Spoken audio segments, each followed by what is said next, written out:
الحمدللہ سبحان اللہ بحمدہ عدد ما خلقہ ورضا نفسہ وزینۃ عرشہ ومداد کلماتہ من شیء الصلاۃ والسلام علیک یا رسول اللہ، الصلاۃ والسلام علیک یا حبیب اللہ، الصلاۃ والسلام علیک یا نبی اللہ، الصلاۃ والسلام علیک یا نور اللہ۔ تمام خوبیاں اللہ کے لیے جس کا انکار نہیں کیا جا سکتا۔ وہ ایسا عہد ہے جو اپنی صفات سرمدیت یعنی ازلی اور ابدی ہو اس میں یکتا ہے۔ وہ ایسا فرد ہے جو اپنی صفت ربوبیت یعنی رب ہونے میں یکتا ہے۔ وہ ایسا شکور ہے کہ جس کے علاوہ حقیقتاً کسی کا شکر کیا جاتا ہے نہ کسی کی حمد۔ وہ ایسا غفور ہے جو سچی توبہ کرنے والوں کے گناہوں کو بہت زیادہ بخشنے والا ہے۔ وہ ایسا بادشاہی حقیقی ہے جس نے سب ممالک اور بادشاہوں کو فنا کیا جبکہ اس کی سلطنت کو کبھی زوال نہ آئے گا۔ وہ ایسا بلند رتبہ ہے جس کی طرف پاکیزہ کلمات بلند ہوتے ہیں۔ وہ ایسا حاکم مطلق ہے جس نے تمام اہل دنیا کی موت کا اٹل فیصلہ فرما دیا، لہذا کوئی بھی اس دنیا میں ہمیشہ نہ رہے گا۔ اس نے اپنے برگزیدہ رسولوں کو مبعوث فرمایا تاکہ وہ قابل حمد و ستائش راہ حق کی طرف لوگوں کی رہنمائی فرمائیں، اور انہیں اس ہستی کے سامنے پردہ بنائے رکھا جس کے لیے بروز قیامت شفاعت اور لواء الحمد یعنی حمد کے جھنڈے کا وعدہ ہے، اور اس ہستی کو خاتم الانبیاء بنا کر بھیجا تاکہ وہ لوگوں کے لیے راہ ہدایت واضح فرمائے۔ اللہ تعالیٰ قرآن پاک میں ارشاد فرماتا ہے کہ یاد کرو جب عیسیٰ بن مریم نے کہا، اے بنی اسرائیل، میں تمہارے طرف اللہ کا رسول ہوں اور اپنے سے پہلی کتاب توریت کی تصدیق کرتا ہوا، اور ان رسول کی بشارت سناتا ہوں جو میرے بعد تشریف لائیں گے، ان کا نام احمد ہوگا۔ پھر جب احمد ان کے پاس روشن نشانیاں لے کر تشریف لائے، بولے یہ کھلا جادو ہے۔ اللہ نے اپنے حبیب پاک صلی اللہ علیہ وسلم کی قدر و منزلت کا اظہار اور تعظیم اور توقیر کرتے ہوئے ان کا ذکر بلند فرمایا۔ آپ صلی اللہ علیہ وسلم کے ذریعے مشرکین کی شرک کی آگ کو بجھایا، مومنین کے لیے نور ایمان ظاہر فرمایا۔ آپ ہی کے ذریعے آپ کی امت کو کامل فرحت و سرور عطا فرمایا۔ آپ کو ساری انسانیت کے لیے بشیر و نذیر بنایا۔ آپ کو اللہ کی طرف اس کے حکم سے بلانے والا اور چمکا دینے والا آفتاب بنا کر بھیجا۔ آپ ہی صلی اللہ علیہ وسلم کو ہر موجود شے کے لیے رحمت بنا کر مبعوث فرمایا۔ آپ صلی اللہ علیہ وسلم کے مبارک نور سے ساری کائنات کو منور فرمایا۔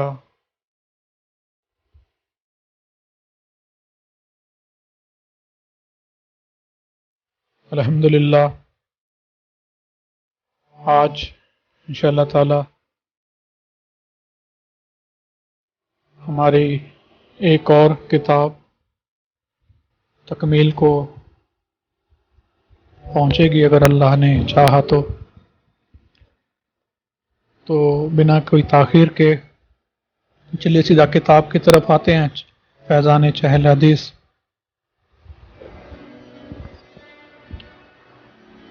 ہم نے 30 حدیثیں کر لی ہیں تو انشاءاللہ آج 31 حدیث ہے۔ الحدیث الحادی